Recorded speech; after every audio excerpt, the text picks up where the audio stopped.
बहुत ही पिछले पुण्य कर्मों से मानव शरीर प्राप्त होता है। मानुष जन्म पाएकर जो नहीं रटे हरि नाम, और जैसे कुआ जल बिना फिर बनवाया क्या काम। अपुण्यात्माओं, मानुष जन्म पाकर जो परमात्मा की भक्ति नहीं करते,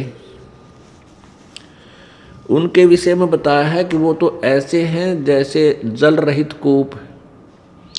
जिस कुएं में, जिस वेल में जल ना हो और खूब बढ़िया बना रखा हो, ऊपर सुंदर उसके चित्रकारी कर रखी हो, बढ़िया प्लास्टर्ड भी कर रखा हो, पक्का बना रखा हो, उसका नाम कुआं अवश्य है लेकिन गुण कुएं के नहीं है। ऐसे ही जो मानव शरीर पा करके परमात्मा की भक्ति नहीं कर रहे, वो नाम मानव अवश्य है लेकिन गुण मानव के नहीं है। अब जो भक्ति कर रहे हैं वो ये सोचकर कर रहे हैं कि हम सही भक्ति कर रहे हैं। इसका निर्णय कैसे होगा कि हम भक्ति सही कर रहे हैं गलत कर रहे हैं। अब ये दास कहता है कि सब विश्व में सभी संतों के पास, किसी भी संत के पास यथार्थ भक्ति मार्ग नहीं है। तो ये कह देने से बात नहीं समाप्त होती, ये आपको प्रमाण देने पड़ेंगे कि वो संत ये साधना बताता है, वो संत ये साधना बताते हैं, वो संत ये साधना बताते हैं, उस पंथ में ऐसा मार्गदर्शन है और हमारे सदग्रंथों में ये मार्ग लिखा है। पुण्यात्माओं, कोई भी वस्तु है, किसी का हम पैमाइश करते हैं, किसी की तुलना करते हैं, तो उसका कोई आधार मानना होता है। हमने अपने भक्ति मार्ग के इस प्रोसीजर को, इस मेथड को आधार माना है सदग्रंथों को। सदग्रंथों में कौन कौन से हैं? पवित्र चारों वेद और पवित्र पांचवा वेद जो है वो सूक्ष्म वेद, जिसके विषय में गीता जी अध्याय नंबर 4 के श्लोक नंबर 32 में 32 में कहा है। उसमें क्या कहा है कि जैसे गीता जी अध्याय नंबर 4 के श्लोक नंबर 25 से लेकर 31 तक केवल इतना ज्ञान दिया गया है कि कोई ऐसे साधना करता है, कोई तीव्र अहिंसा व्रत रखता है, जैसे मुंह पर पट्टी बांध ली, नंगे पैरों चलना, और कुछ देवताओं की पूजा करते हैं, कोई केवल योग आसन करते हैं, कोई प्राणायाम करते हैं, कोई श्वास उश्वास की क्रियाओं पर ही विश्वास रखते हैं, कोई शब्द आदि से अपनी इंद्रियां हटा लेते हैं इन विकारों से, यानी संयमी बनने से ही अपने आप को मान लेते हैं हम सत साधना कर रहे हैं। यानी ये जो भी साधना जैसी करता है, अपनी साधना को, अपनी क्रियाओं को वो पाप नाशक जानते हैं। यानी उनको ये समझ रहे हैं कि हम जो साधना करेंगे पाप नाशक है, इसलिए तो वो कर रहे हैं ना, तो छोड़ दे उनको। तो चौथे अध्याय के 32वें श्लोक में कहा है कि इसी प्रकार के बहुत विस्तार से और भी भक्ति के साधन उस परमात्मा के सच्चिदानंद घन ब्रह्मणे मुखे यानी सच्चिदानंद घन ब्रह्म के मुखारविंद से उच्चारित उस मुख्य ज्ञान में, अर्थात सूक्ष्म वेद में, 5वें वेद में विस्तार से कहे गए।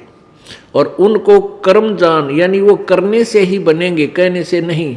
यानी क्रिया उनकी जो काम करते करते अपना सिंपल वेत है, साधारण ढंग से, जैसे आप गृहस्थी हैं या कोई जैसा भी है, अपना मतलब हठ योग से नहीं, जैसे जंगल में जाकर बैठ गए, समाधि ला ली, तप करने लग गए, कहते उससे नहीं। वो तो अपना साधारण क्रियाएं करते हुए और सहज मार्ग है वो।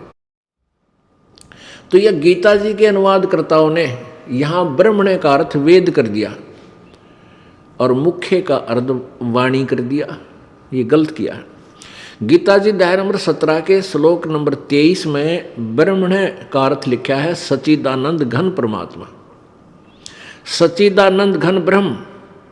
तो यहाँ भी हम ब्रह्मणे का अर्थ सच्चिदानंद घन ब्रह्म कहें और मुख्य माने उनकी वाणी में, सच्चिदानंद घन की वाणी में बहुत विस्तार से कहे गए हैं। तो इससे सिद्ध है कि गीता ज्ञान दाता किसी अन्य भगवान के बारे में कह रहा है, अपने से अलग, और उनके द्वारा उसके मुखारविंद से उच्चारित ज्ञान में सब प्रकार के वो साधनाएं और उन कौन सी साधनाएं ठीक हैं कौन सी गलत हैं, ये सब निर्णायक ज्ञान उसमें उस 5वें वेद में दिया है, सच्चिदानंद घन की वाणी में।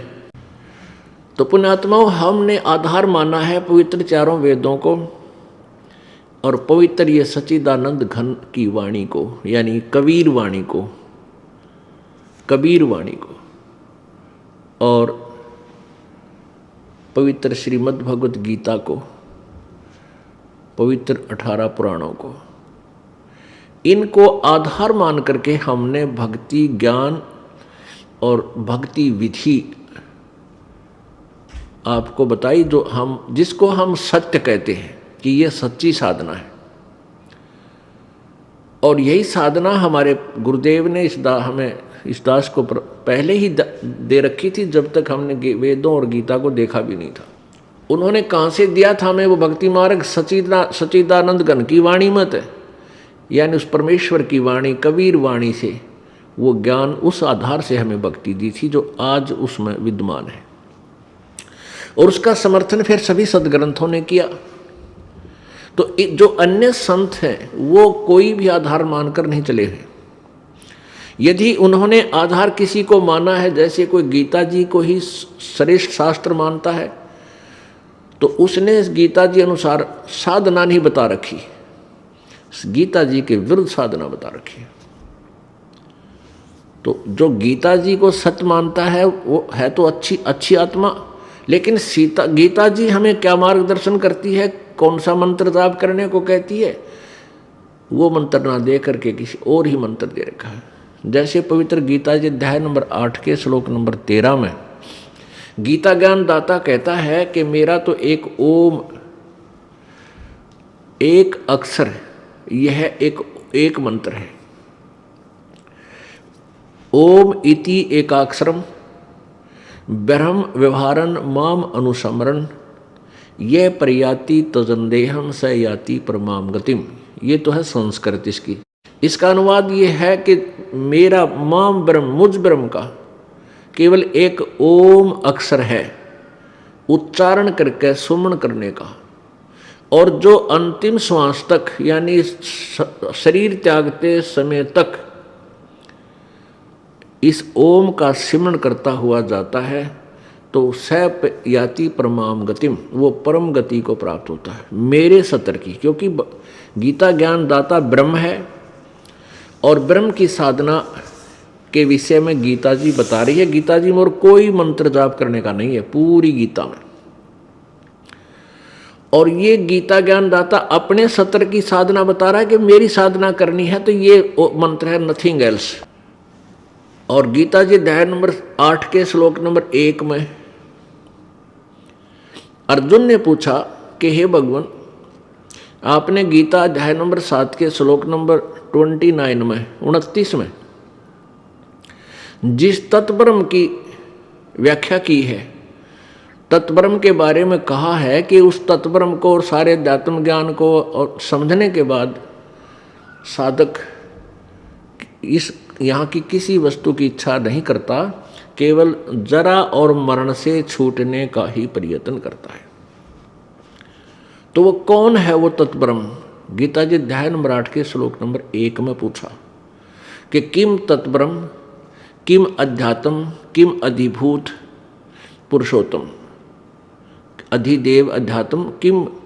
तो उसका उत्तर दिया 8वें अध्याय के 3 ही श्लोक में कि वो परम अक्षर ब्रह्म है, यानी वो गीता ज्ञान दाता से कोई और है, और वो परम अक्षर ब्रह्म है। एक तो ब्रह्म, एक अक्षर ब्रह्म और एक परम अक्षर ब्रह्म। पुणात्माओं, ये सदग्रंथ संस्कृत में होने के कारण हमारे लिए पाठ हो रहे थे, और संस्कृत पढ़ने वाले चंद व्यक्ति होते थे, वो समझ नहीं सके क्योंकि उनके पास मास्टर की नहीं थी। वह मुख्य चाबी, मुख्य ज्ञान कबीर जी का वो 5वां वेद नहीं था, तत्व ज्ञान उनके पास नहीं था। तो अब वो गीता ज्ञान दाता किसी परम अक्षर ब्रह्म, परम माने श्रेष्ठ, अक्षर माने अविनाशी, ब्रह्म माने भगवान, ब्रह्म का अर्थ परमात्मा होता है। यदि ये और नकली ब्रह्म ना होते तो एक ब्रह्म शब्द काफी था, सफिशिएंट था, पर्याप्त था। लेकिन ये और ब्रह्म है, और भगवान है, स्वामी है, मालिक है, प्रभु हैं, इसलिए परम अक्षर ब्रह्म कहा गया। जैसे गीता जी अध्याय नंबर 15 के श्लोक नंबर 1 से लेकर 4 में उसमें बताया गया कि उल्टा लटका संसार रूपी वृक्ष है, जिसके ऊपर न तो पूर्ण परमात्मा है रूपी जड़ समझो, और बाकी तीनों गुण रूपी शाखा, रजगुण ब्रह्मा, सतगुण विष्णु, तम गुण शिव। प्रथम मंत्र 15 में जाएगा, प्रथम मंत्र में बताया है। और चौथे में फिर कहा कि जब तत्वदर्शी संत मिल जाता है उसके पश्चात उस परम पद परमेश्वर की खोज करनी चाहिए, उस परमेश्वर के परम पद की खोज करनी चाहिए, जहां जाने के बाद जीव लौटकर फिर संसार में कभी नहीं आते, अर्थात पूर्ण मोक्ष प्राप्त करते हैं। गीता ज्ञानदाता अपने बारे में कहता है चौथे अध्याय के 5वें श्लोक में, अर्जुन तेरे और मेरे बहुत जन्म हो चुके हैं, तू नहीं जानता मैं जानता हूं। फिर 9वें श्लोक में कहा है चौथे अध्याय के में कि मेरे जन्म और कर्म अलौकिक है। इससे सिद्ध है कि गीता ज्ञानदाता जन्मता है और मरता भी है, क्योंकि मेरे और तेरे जन्म बहुत ओलिए। गीता अध्याय नंबर 10 के श्लोक नंबर 2 में स्पष्ट किया है गीता ज्ञानदाता ने कि मेरी उत्पत्ति को, मेरे जन्म को ये देवता और ऋषि और ये सिद्ध नहीं जानते, क्योंकि ये मेरे से उत्पन्न हुए। इससे भी सिद्ध होता है कि गीता ज्ञानदाता यानी ब्रह्म का भी जन्म हुआ है, ज्योति निरंजन काल है ये, इसका भी जन्म हुआ। लेकिन इससे उत्पन्न ब्रह्मा, विष्णु, महेश और अन्य ऋषि देवता ये ब्रह्म के जन्म को नहीं जानते, डेट ऑफ बर्थ को नहीं जानते। अब ब्रह्म का पिता बता सके है कि इसका जन्म कब हुआ। जैसे दादा बच्चे अपने पिता के जन्म को नहीं जान सकते कब हुआ था, दादाजी बता देगा, उसकी डेट ऑफ बर्थ बता देगा किस दिन हुआ था तुम्हारा पिताजी।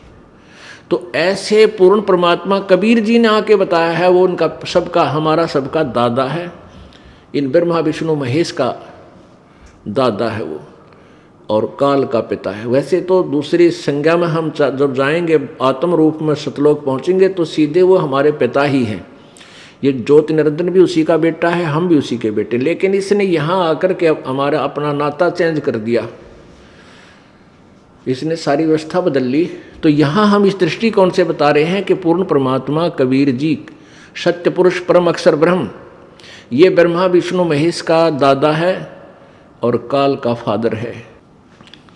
तो कहने का भाव ये है कि गीता ज्ञान दाता अपना मंत्र बता रहा 8वें अध्याय के 13वें श्लोक में, और फिर कह रहा है कि परम अक्षर ब्रह्म, उसकी साधना करने से फिर कभी लौटकर 15वें अध्याय के 1 से 4 चौथे श्लोक में कहा कि जब तत्वदर्शी संत तुझे मिल जावे, जिसके विषय में चौथे अध्याय के 34वें श्लोक में कहा गया है। तत्वदर्शी संत की खोज कर, चौथे अध्याय के 34वें श्लोक में कहा है कि तत्वदर्शी संत की खोज करो, और उनसे फिर उस चौथे अध्याय के 32वें श्लोक में जिस परम अक्षर ब्रह्म सच्चिदानंद घन की वाणी यानी उस तत्व ज्ञान के विषय में कहा है कि उसमें विस्तार से ज्ञान दिया हुआ सच्ची भक्ति का, पूर्ण मोक्ष मार्ग का। तो चौथे अध्याय के 34वें श्लोक में गीता जी में कहा कि उस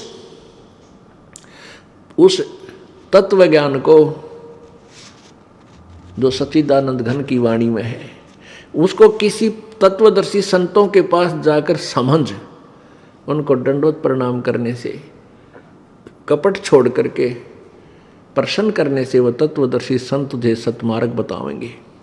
तो यहाँ 15वें अध्याय के 4थे श्लोक में कहा है कि जब तुझे इस संसार रूपी वृक्ष का पूर्ण ज्ञान हो जा, और वो पूर्ण ज्ञान कौन कराएगा? तत्वदर्शी संत कराएगा। तत्वदर्शी संत की पहचान क्या है? 15वें अध्याय के प्रथम ही श्लोक में गीता जी में कहा है कि जो उल्टे लटके हुए संसार रूपी वृक्ष के सभी पार्ट्स ऑफ द ट्री, यानी सभी वृक्ष के सभी विभाग बतावे, वो तत्वदर्शी संत है। स वेद वित। अब 15वें अध्याय के 4 श्लोक में फिर निर्णय दिया है कि जब तत्वदर्शी संत मिल जा तो अज्ञान रूपी गुत्थी को इस तत्व ज्ञान रूपी शस्त्र ते काट के उसके पश्चात उस परमेश्वर के पूर्ण परमात्मा के परम अक्षर ब्रह्म के उस परम पद की खोज करनी चाहिए। यानी वो साधना उसी बताए अनुसार करनी चाहिए तत्वदर्शी संत के आधार से। फिर जहां जाने के बाद कभी जन्म मृत्यु साधक की नहीं होती। तो वो परमात्मा जिसने सारी ब्रह्मांडों की रचना की है वो गीता ज्ञानदाता से कोई और के बारे में बताया जा रहा, और गीता ज्ञानदाता कहता मैं भी उसी की शरण हूँ, मैं उसकी शरण हूँ। इस प्रकार उसी की साधना करनी चाहिए।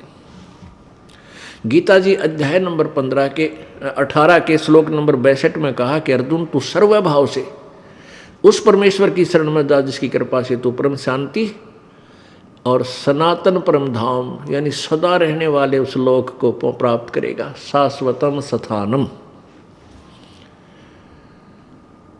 इससे भी सिद्ध हो गया कि गीता ज्ञानदाता से कोई और परमात्मा है, उसकी साधना से ही पूर्ण मोक्ष प्राप्त होता है, जन्म मृत्यु सदा के लिए समाप्त हो सकती है। और गीता में लिखी हुई विधि से भी जन्म मृत्यु यानी पूर्ण मोक्ष प्राप्त नहीं होता। लेकिन अन्य जो साधनाएं उस गीता से भी नीचे की अलग से कोई मंत्र दिए जाते वो यूजलेस है, वो तो कति यूजलेस है। और गीता ज्ञानदाता के अनुसार साधना करने से ब्रह्म ओम की साधना, ओम नाम का जाप करने से ब्रह्म लोक प्राप्त होता है। ब्रह्म लोक में गए प्राणी काफी वर्षों तक, बहुत वर्षों तक स्वर्ग में रह जाते हैं अपना पुण्य के आधार पर, भक्ति की कमाई के आधार से। और वो पुण्य समाप्त होने पर फिर दोबारा ब्रह्म लोक में गए हुए भी प्राणी फिर जन्म मृत्यु में आते हैं। गीता प्रमाण है गीता जी अध्याय नंबर 8 के श्लोक नंबर 16 में। उसमें कहा कि ब्रह्मलोक पर्यंत सभी लोग पुनरावर्ती में हैं, सभी लोग यानी जो ब्रह्मलोक की साधना करके ब्रह्मलोक में चले गए ओम नाम के जाप से, तो वो भी पुनर् आएंगे, जन्म मृत्यु होगी। और ये लोक नाशवान हैं, इनका भी पुनर्वर्ती होगी, इनका भी ये भी डिस्ट्रॉय होंगे और फिर दोबारा कंस्ट्रक्शन होती रहेगी। फिर बताया है कि 18वें अध्याय के 62वें श्लोक में कहा है कि उस सर्वभाव से उस परमेश्वर की शरण में जा जिसकी कृपा से तू परम शांति और सनातन परम धाम को प्राप्त होगा। उस स्थान पर चला जाएगा जो कभी नाश में नहीं आता, जिसकी पुनरावृत्ति कभी नहीं होती। अब गीता परम अक्षर ब्रह्म की डिफाइन कर रहे हैं। परम अक्षर ब्रह्म क्यों कहा? गीता जी अध्याय नंबर 8 के श्लोक नंबर 3 में ब्रह्म गीता बोल रहा है श्री कृष्ण में प्रवेश करके, ये काल है, ज्योति निरंजन है। गीता जी अध्याय नंबर 11 के श्लोक नंबर 32 में ये स्वयं कहता है मैं काल हूँ अर्जुन, सबको खाने के लिए नष्ट करने के लिए अप्रवृत्त हुआ हूँ।